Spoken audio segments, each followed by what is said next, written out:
എനിക്ക് മടുത്തു, എല്ലാം അവസാനിപ്പിക്കാൻ പോവാം, എന്നെക്കൊണ്ട് എനിക്കോ മറ്റുള്ളവർക്കോ ഒരു പ്രയോജനവുമില്ല. ഇത്തരം വാക്യങ്ങൾ പലപ്പോഴും നമ്മുടെ ജീവിതത്തിൽ നമ്മൾ കേട്ടിട്ടുണ്ട്. ചിലപ്പോഴൊക്കെ നമ്മൾ തന്നെ പറഞ്ഞിട്ടുണ്ടാകാം. ഇത്തരം ചിന്തകളാണ് പിൽക്കാലത്ത് പലരെയും ആത്മഹത്യയിലേക്ക് നയിക്കുന്നത്. ആത്മഹത്യ എന്തിനെങ്കിലും ഒരു പരിഹാരമാണോ? അല്ല.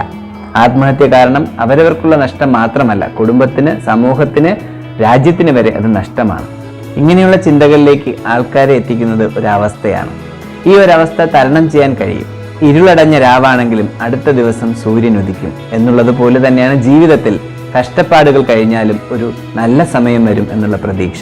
ആ പ്രതീക്ഷ കൊടുക്കാൻ നമുക്ക് കഴിയണം. ഇത്തരം അവസ്ഥകളിലൂടെ കടന്നു പോകുമ്പോൾ ഞാനുണ്ട് കൂടെ, ഞങ്ങളുണ്ട് കൂടെ എന്ന് പറയാൻ നമുക്ക് കഴിയണം. അവരെ ജീവിതത്തിലേക്ക് തിരിച്ചു പിടിച്ചു കൊണ്ടുവരാൻ കഴിയണം നമുക്ക്. സാറുണ്ടായിരുന്നത് കൊണ്ട്, അല്ലെങ്കിൽ സാറിൻ്റെ വാക്കുകൾ അന്നുള്ളത് കൊണ്ട് ഞാൻ ഇന്നും ജീവിച്ചിരിക്കുന്നു എന്ന് ഒരു മാനസികാരോഗ്യ വിദഗ്ധൻ എന്നുള്ള നിലയിൽ എൻ്റെ മുന്നിൽ പലരും പറയുമ്പോൾ നമുക്കുണ്ടാകുന്ന ഒരു സന്തോഷം, ഒരു ആത്മനിർവൃതി, അത് നിങ്ങൾക്ക് ഓരോരുത്തർക്കും ഉണ്ടാകാം. നിങ്ങൾ നിങ്ങളുടെ കൂടെയുള്ളവരോട് പറയൂ, ഞാനുണ്ട് കൂടെ, എനിക്ക് എന്ത് പ്രശ്നമുണ്ടെങ്കിലും പറയൂ, പരിഹരിക്കാം. ഇത്തരം ഓരോ വാക്കുകൾ ഓരോ ജീവിതത്തിലേക്കുള്ള തിരിച്ചുവരവാണ്.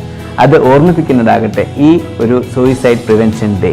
എല്ലാവർക്കും ജീവിതത്തിലേക്ക് മറ്റുള്ളവരെ മടക്കിക്കൊണ്ടുവരാൻ ഒരു പങ്കുണ്ട് എന്ന് ഓർമ്മിക്കുക. നന്ദി.